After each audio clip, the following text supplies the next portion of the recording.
Council classes में आप लोगों का एक बार फिर स्वागत है। आज हम लोग कुछ विशेष मुद्दों पर चर्चा करने जा रहे हैं और वो मामला ऐसा है जो हम लोग रेगुलर तैयारी करते हैं, चाहे प्रतियोगी परीक्षाओं के संदर्भ में, चाहे कुछ समसामयिक मुद्दों पे, जिसका एक सामाजिक महत्व होता है और जिसका एक समसामयिक महत्व होता है और उसकी प्रासंगिकता होती है। और वो प्रासंगिकता ऐसी है कि आप जो अर्जन करते हैं, जो विमर्श करते हैं, वो वर्तमान तत्काल में आपकी बौद्धिक अर्जन के लिए आवश्यक होता है। लेकिन आज हम लोग चर्चा करने जा रहे हैं कि जो सैलरी आती है, जो वेतन होता है, उसका कैलकुलेशन कैसे करें। हालांकि हमने इसके इस संदर्भ में 2 वीडियो बनाए जा चुके हैं हम लोगों के द्वारा, लेकिन ये जो क्लास है ये केवल सैलरी कैलकुलेशन को लेकर के नहीं है, बल्कि अभी वर्तमान में जो महंगाई भत्ता 4% बढ़ा हुआ है उसके बारे में है, और उसको लेकर के जो सैलरी कैलकुलेशन का मामला है, और उसी के साथ में जो एक पेंशन स्कीम है, नेशनल पेंशन स्कीम, जो कि वर्तमान में चल रही है, चूंकि मांग ओल्ड पेंशन स्कीम की जारी है। सन 2005 से पहले जो भी सरकारी कर्मचारी अधिकारी होते थे, उनको ओल्ड पेंशन स्कीम के तहत रखा जाता था, लेकिन सन 2005 के बाद न्यू पेंशन स्कीम के तहत उनको जोड़ा गया है। तो इसकी प्रासंगिकता कहाँ से है? प्रासंगिकता यहाँ से है कि 2005 के बाद एनपीएस मिल रहा है, और वेतन में जो महंगाई भत्ता जुड़ता है, साल भर में 2 बार महंगाई भत्ता जुड़ता है। अभी अक्टूबर 2024 से 4% महंगाई भत्ता बढ़ जाएगा। चूंकि बढ़ेगा अक्टूबर से, लेकिन उसका कैलकुलेशन जुलाई 2024 से होगा। और इस बारे में, इस कार्यशाला के बारे में कुछ अभ्यर्थियों ने, कुछ नवनियुक्त कर्मचारियों ने विशेष आग्रह किया था कि इस बारे में थोड़ी सी स्पष्टता या इस मामले पे थोड़ा सा प्रकाश डाला जाए। इसलिए मुझे लगा कि 10 से 15 मिनट की एक छोटी सी कार्यशाला इस बारे में कर ली जाए। चूंकि इसके पहले 2 वीडियो बने हुए हैं, जो भी अभ्यर्थी, जो नए लोग जुड़े हुए हैं, या जो भी नवनियुक्त कर्मचारी हैं जिनको इसके बारे में अभी कैलकुलेशन के बारे में नहीं पता है, इन शब्दावलियों के बारे में नहीं पता है, और एनपीएस जो पेंशन स्कीम है उसके बारे में नहीं पता है, वो जाकर के वो वीडियो जरूर देख लें। और आगे की जानकारी हम लोग यहां से सीधे अर्जित करते हैं। एक बड़ा सामान्य सा मसला होता है, जो सरकारी कर्मचारी नहीं है या जो कर्मचारी नहीं है, उनके लिए वेतन की कैलकुलेशन की गुत्थी थोड़ी सी आसान नहीं होती है। जो कर्मचारी हैं, जो थोड़ा सा वरिष्ठ हो चुके हैं, वो इसको आसानी से कैलकुलेट कर लेते हैं, लेकिन जो अभी सपना देख रहे हैं नौकरी पाने का, उनके लिए थोड़ा सा कठिन काम है। तो हम लोग उसको देखेंगे। उससे पहले एक जो तत्काल में एक न्यूज है कि जुलाई 2024 से महंगाई भत्ता 4% बढ़ जाएगा, और ये अक्टूबर 2024 से मिलेगा। साल भर में मैंने बताया कि 2 बार महंगाई भत्ता बढ़ाया जाता है। अभी वर्तमान में 50% महंगाई भत्ता चल रहा है। तो सीधे हम लोग इसको कैलकुलेशन कर लेते हैं। 2-3 बातें सब यहीं पे क्लियर हो जाएंगी कि 4% महंगाई भत्ता बढ़ कहाँ रहा है, उसका वेतन पे प्रभाव क्या पड़ रहा है, और वेतन का कैलकुलेशन होता कैसे है, और एनपीएस कैसे लागू होती है, या एनपीएस के बारे में, यही वेतन से कितना प्रभावित होता है, और एनपीएस की पूरी प्रक्रिया हम लोग यहीं से समझ लेंगे। तो एक उदाहरण से हम लोग समझते हैं कि जैसे ग्रेड पे अगर किसी का 4200 रुपये है, 4200 रुपये है, तो उसका मूल वेतन 35,400 में होगा। यूपी के संदर्भ में हम लोग बात कर रहे हैं, उत्तर प्रदेश के संदर्भ में 35,400, और 4200 का ग्रेड पे अभी वर्तमान में नायब तहसीलदार का है, चूंकि उसको बढ़ा करके 4800 करने का प्रस्ताव किया गया है। यूपी पुलिस में सब इंस्पेक्टर का है। प्राथमिक विद्यालय के सहायक अध्यापकों का 4200 ग्रेड पे है, और उनका मूल वेतन 35,400 रुपये होगा। अब यहीं से कैलकुलेशन करते हैं। 35,400 इस समय जो चल रहा है, वो महंगाई भत्ता कितना है? 50% चल रहा है। इस समय जो चल रहा है वो 50% चल रहा है, और उस पे 1340 रुपये अगर हम लोग बात करें प्राथमिक विद्यालयों के सहायक अध्यापकों की, तो उनका ग्रामीण जो एचआरए है वो 1340 है। सबको कैलकुलेट करते हैं तो आता है 54,440।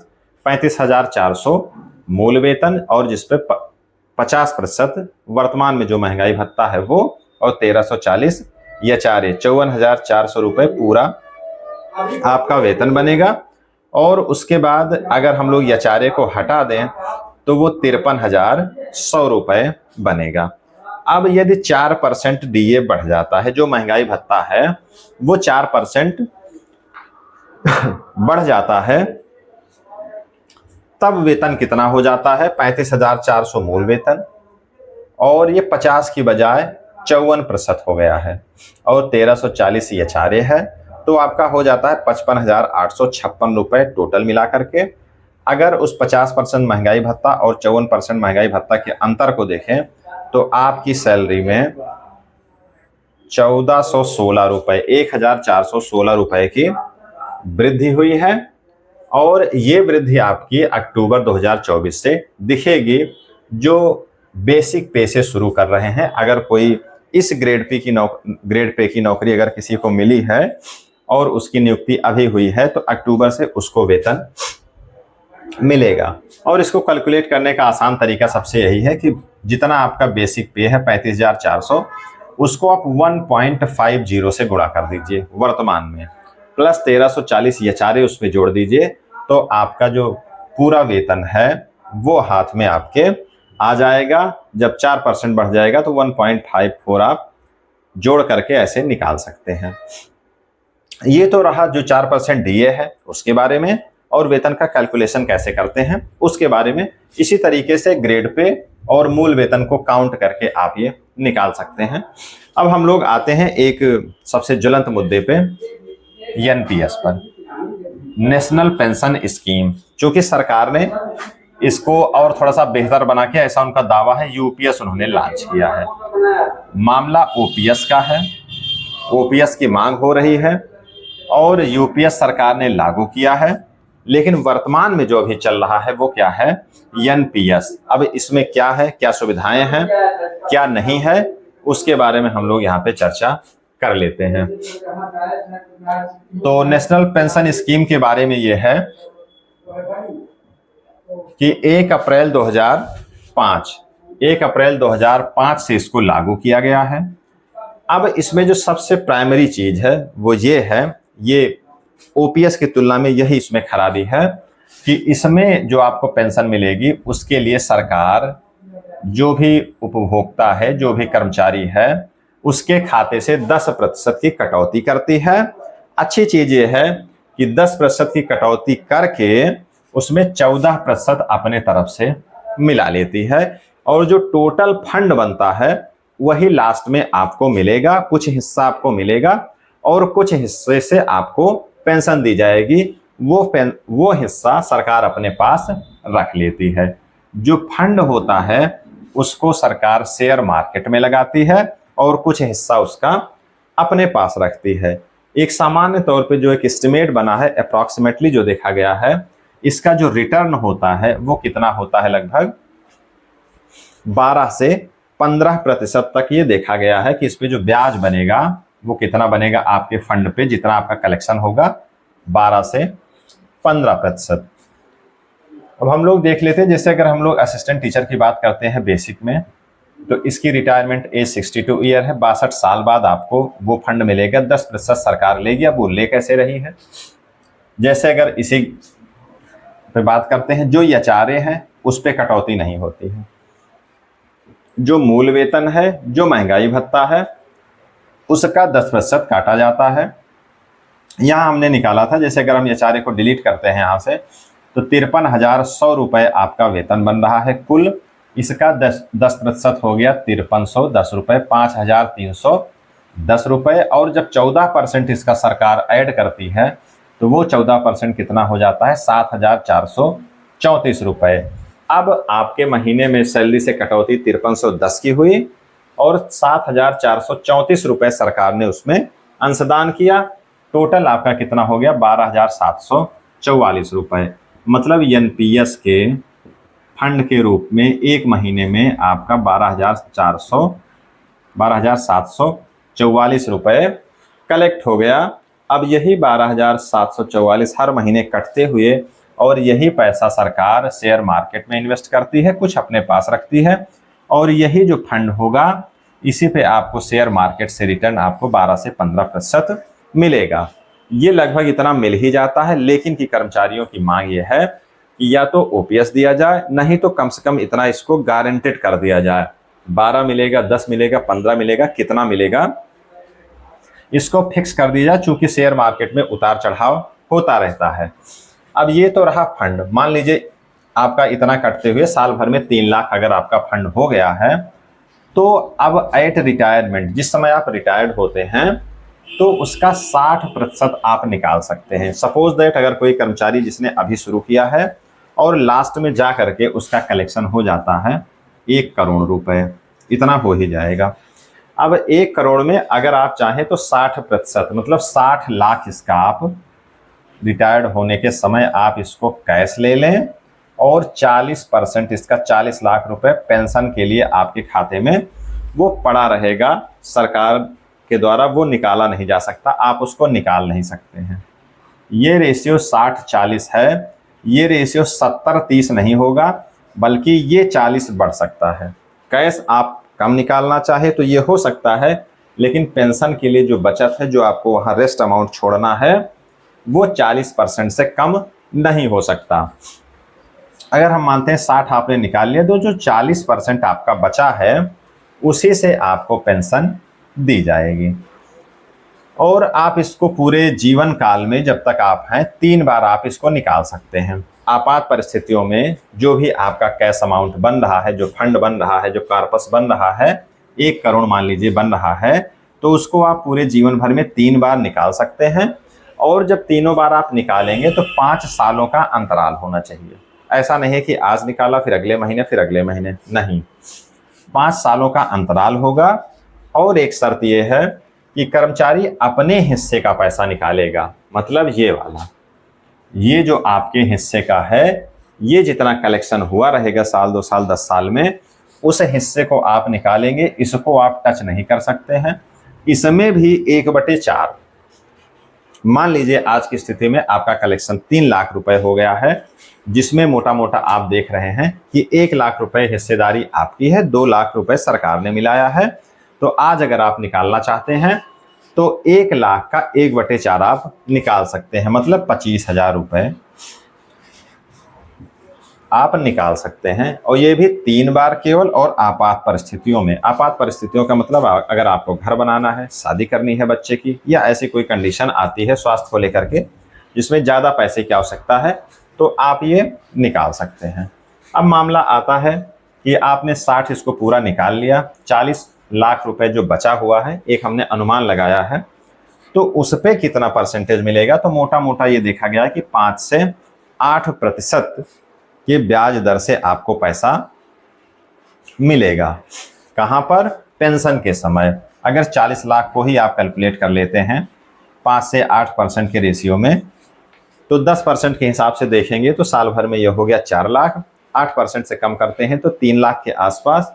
और पेंशन अगर आप हर महीने देखेंगे 3 लाख रुपए अगर आपको साल भर मिल रहे हैं, तो मोटा मोटा आप पाएंगे 25,000 रुपए आपको पेंशन हर महीने बनेगी। कब? जब 1 करोड़ के आसपास आपका अमाउंट टोटल होगा। 62 साल 60 साल पे आप रिटायर्ड होंगे, 60 लाख कैश ले लेंगे, 40 लाख रुपए आपके खाते में पड़ा रहेगा। उस पे जो आपकी पेंशन बनेगी वो 25,000 के आसपास आपकी बनेगी। तो ये मामला एनपीएस का है, एक मोटी मोटी रूपरेखा। इसके अंदर बहुत ज़्यादा गहराई है, बहुत सारी शर्तें हैं, बहुत सारी जानकारियां हैं। नॉमिनी के खाते में कैसे क्या रहेगा, जो और कंडीशन होती है उसको कितना मिलेगा, तो वो सब जानने के लिए एनपीएस से संदर्भ में अगर आप स्पेशली जानना चाहेंगे तो आप कमेंट में इस बात को लिखें। तो मैं एक एनपीएस की एक स्पेशल क्लास लेता हूं, जिसमें एनपीएस के जो मेरिट है, जो डिमेरिट है, पूरी क्रियाविधि की कैसे निकलता है, क्या सिस्टम है। जो लोग एनपीएस अभी तुरंत जिन्होंने ज्वाइन किया है, जिन्होंने ले लिया है, उनको भी नहीं पता होगा। और जो लोग जिनकी नियुक्ति हुई है और एनपीएस से उन्होंने अपने खाते को अटैच नहीं किया है, उनको तो जानना अति आवश्यक है। तो एक पूरा वीडियो इसके बारे में मेरे द्वारा बना दिया जाएगा, एक मोटी मोटी रूपरेखा कि जो एक भ्रांतियां हैं, जो इसके बारे में जानकारी है, सामान्य तौर पे समझने के लिए इतना ही है। और सामान्य तौर पे आप देख रहे हैं कि इस पे शेयर मार्केट की निर्भरता ज़्यादा है। और ओपीएस में जो अंतर ये है, यहाँ पर इस ओपीएस में कोई कटौती नहीं होती थी पेंशन प्राप्त करने के लिए, यहाँ पर कटौती होती है। शेयर मार्केट की निर्भरता है और कोई गारंटेड रिटर्न नहीं है। अगर आपका पूरा फंड कलेक्शन मान लीजिए 10, 20, 50 लाख हो जाता है, शेयर मार्केट में मान लीजिए उतार चढ़ाव आता रहता है, उस समय उतार हो गया, अगर डाउन हो गया, तो जब आप रिटायर्ड हो रहे हैं तो जितना आपका कलेक्शन बढ़ के दिख रहा था वो उसी समय कुछ उसमें से घट जाएगा। और जब बड़ा अमाउंट रहता है, ज़्यादा कार्पस रहेगा, तो मान लीजिए 50 लाख, 1 करोड़, तो उसमें जो उतार रहेगा, जो शेयर मार्केट का डाउनफॉल होगा, उसमें आपको लाख, 2 लाख, 4 लाख का अमाउंट आपको दिख सकता है। यही एक डर है कि पूरा साल भर, पूरे जीवन काल जब तक नौकरी रही, उसमें हम लोगों ने कलेक्शन दिया, सरकार ने भी कलेक्शन किया, लेकिन जब अंत समय आया तो उतना पैसा हम लोगों को नहीं मिल पाया।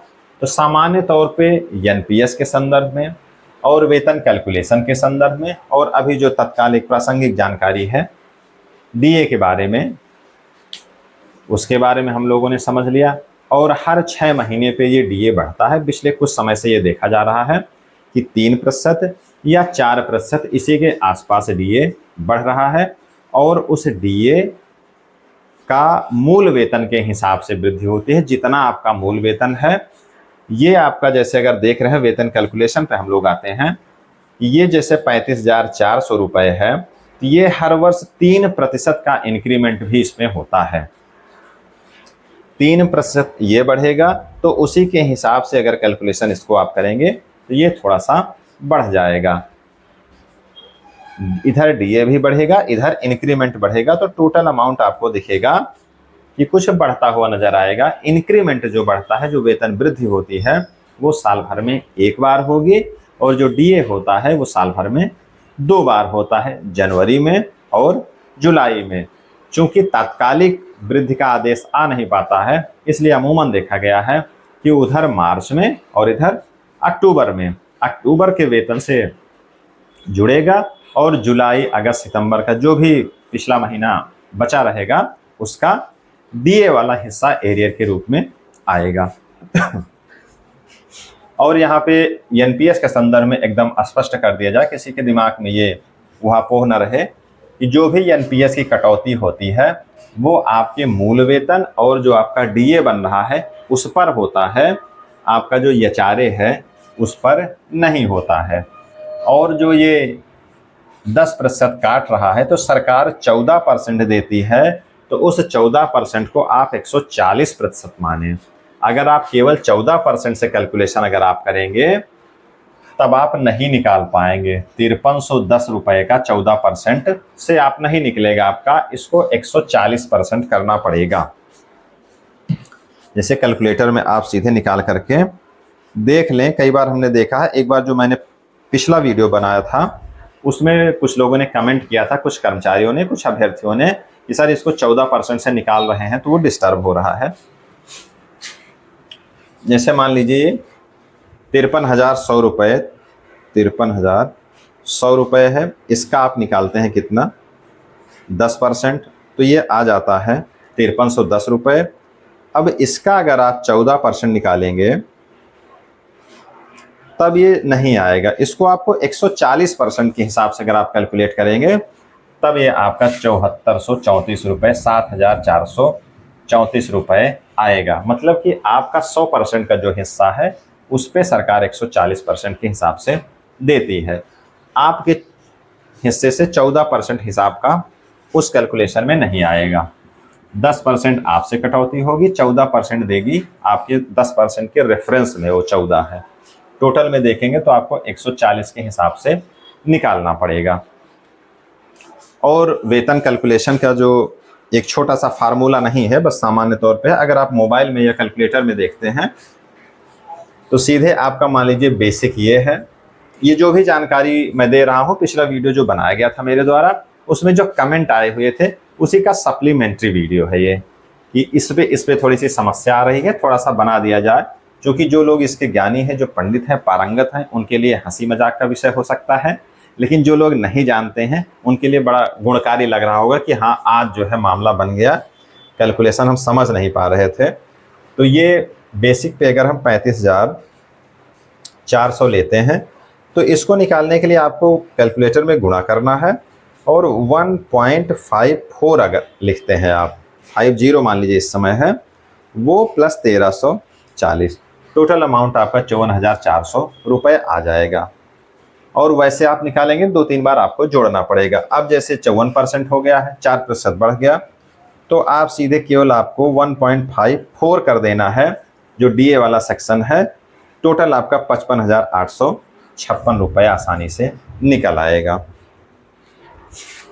तो इस तरीके से मुझे लगता है एक छोटी सी जो एक कार्यशाला रही, जिसमें डीए के बारे में जानकारी, उसके बारे में तो सारे लोग अवगत ही हैं न्यूज़पेपर सोशल मीडिया के माध्यम से। जिनको पाना है उनको तत्काल जानकारी मिल जाती है, जिनको नहीं पाना है, जो अभी बाट जोह रहे हैं, जिनकी नियुक्ति हुई है, जिनका वेतन लगने वाला है, या जो अभ्यर्थी अभी तैयारी ही कर रहे हैं, चूँकि तैयारी करने का 90% मामला केवल यही है, वेतन पाना। मतलब कि जो पैसा है, जो जीवन यापन के लिए खर्च है, वही मुख्य होता है। उसके अलावा जो शौक हैं, जो सारी चीज़ें हैं कि मुझे क्या जाना है, कहाँ जाना है, लेकिन अगर वेतन ना मिले तो शायद बहुत से ऐसे लोग हैं जो सरकारी विभागों में या कहीं ना जाना चाहें। कुल मिला के जीवन यापन के लिए ये बहुत ही आवश्यक तत्व है। पहले दिन से ही आदमी सोचता है कि वेतन कितना मिलेगा, कब मिलेगा, उसके लिए प्रयास करता है। कहने का आशय सिर्फ इतना है कि 1-2 सेक्शन आज लगभग क्लियर हो गए हैं वेतन कैलकुलेशन का, और एनपीएस से बहुत सामान्य सी जानकारी, बहुत गूढ़ जानकारी आप निश्चित तौर पे देख रहे हैं। न्यू पेंशन स्कीम जो नेशनल पेंशन स्कीम के नाम से है, उसमें बहुत गूढ़ जानकारी नहीं है। अगर आप कमेंट में लिखते हैं, अगर आप जानना चाहते हैं, तो निश्चित तौर पर मेरे द्वारा जो बताया जाएगा वो तो है ही है। अगर आप चाहेंगे तो किसी विशेषज्ञ को जो थोड़ी सी गूढ़ जानकारी रखता है, उसको मैं ला करके उसको मेरे द्वारा आमंत्रित किया जाएगा, और वो पूरा प्रेजेंटेशन आपके सामने वो महोदय करेंगे, जिससे आपको एकदम स्पष्टता हो जाएगी, एकदम क्लियरिटी हो जाएगी। क्योंकि मैंने कई बार देखा है कि जो लोग उपभोक्ता हैं, जो कर्मचारी हैं, जो एनपीएस से आबद्ध हैं, उनसे भी अगर प्रश्न कर लिया जाता है जो थोड़ी सी गहराई वाली जानकारी है, तो वो लाभ जरूर ले रहे हैं, लेकिन उनके दिमाग में कोई स्पष्टता नहीं है कि क्या टेक्निकलिटी है, कैसे क्या बनेगा। इसलिए जो है मेरे द्वारा ये छोटा सा प्रयास किया गया। अब ये मेरा प्रयास कैसा लगा, आपको इससे कितनी सहूलियत मिल रही है, आप कमेंट सेक्शन में लिख करके मेरा उत्साह जरूर बढ़ा सकते हैं। अगर इसमें कहीं कोई कन्फ्यूजन है या कोई टेक्निकल गलती है, जहां मेरे द्वारा कुछ कन्फ्यूजन रह गई हो, उसको आप लिख करके कमेंट में दे सकते हैं। उस आपके सुझाव का बिल्कुल स्वागत है, और जहां मुझसे गलती होगी मेरे द्वारा उसको जरूर करेक्ट किया जाएगा। तो मिलते हैं हम लोग नेक्स्ट क्लास में। धन्यवाद।